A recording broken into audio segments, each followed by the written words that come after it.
stories about him. And even though he's not with us, I just wanted him to join for this last little part of our journey. First, it's an honor to be one of your class sponsors. Thank you.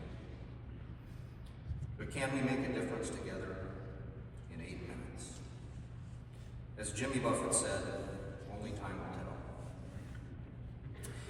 My 8 minutes today will be devoted to one word, connection, and it's divided into 2 stories. Story number 1.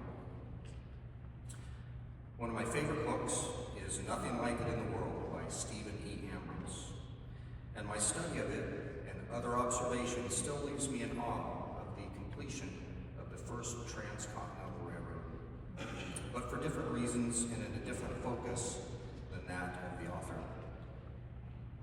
It was an ambitious undertaking, not unlike what you have achieved and will achieve in the future.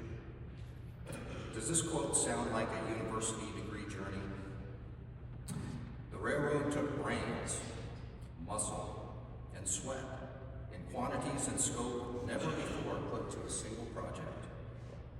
And just like your financial investment in yourself, the Transcontinental Railroad cost a lot of money, $1.2 billion in today's dollars. Some interesting stats. The highest elevation reached was 8,242 feet at Sherman Pass in Wyoming. On April 28, 1869, the Central Pacific Cruise laid 10 miles of track in just one day. 15 tunnels were blasted out of solid rock, including one that was 1,659 feet long that ended at Donner Pass in the Sierra Nevadas. And the Central Pacific Railroad had to build 40 miles of snow sheds to keep the blizzards from blocking the tracks. But with all that, the railroad was finally completed on May 10th, 1869, and marked by a ceremony at Promontory Summit in Utah with the driving of the last spike, a golden spike. Completion allowed travel from New York to San Francisco for approximately 2,200 of today's dollars one way. And we complain about the cost of our airline tickets. But as I see it, the greatest value that came from this project was connection.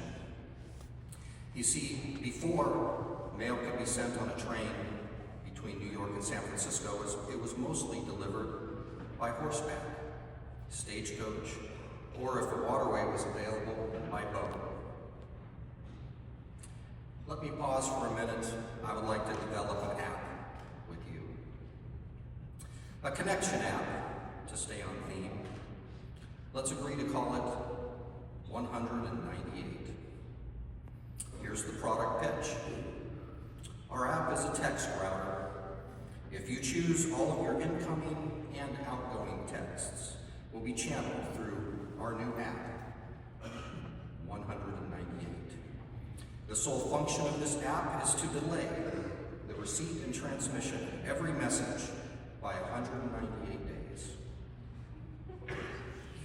Most likely not a top seller in the App Store.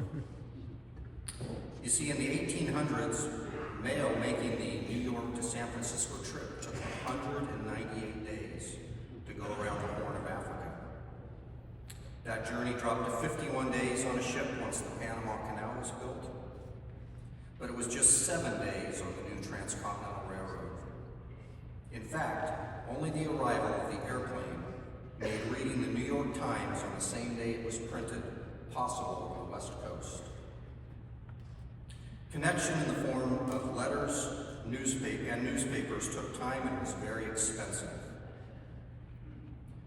Time and money. 2 things that either hinder or help connection, depending on your priority. Story number 2. It was 1939. They were a small class, excited to be on to the next adventure, sad to be leaving lifelong friendships formed through 4 years of life at Columbia Adventist Academy in Battle Ground, Washington. Yet Marlowe, Connie, and 18 others in the CAA class of 1939 took a moment during that busy graduation weekend to make a vow, a pact, a promise to stay connected. And they held true to that promise to value one another. My grandfather, Marlo Schaffner, went to those recurring gatherings and told us fondly about them. He and his classmates met every year for over 6 decades until he was well into his 80s. My challenge for you is to take that meaningful moment before graduation to plan and do the same. Find a way to be deliberately repetitive with your WWU connections. And when you do, and I know you will, drop me a line and tell me how the connected planning made a difference to you and the lives of the people that you value.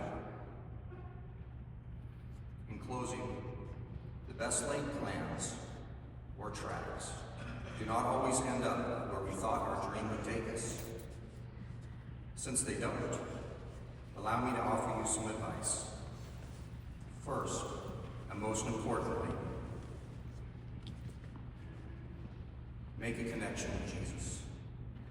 A connection and relationship with Him are of more value than anything that I can imagine.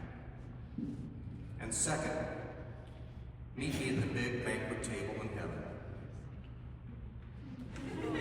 My chair will be right next to the big Frank tree.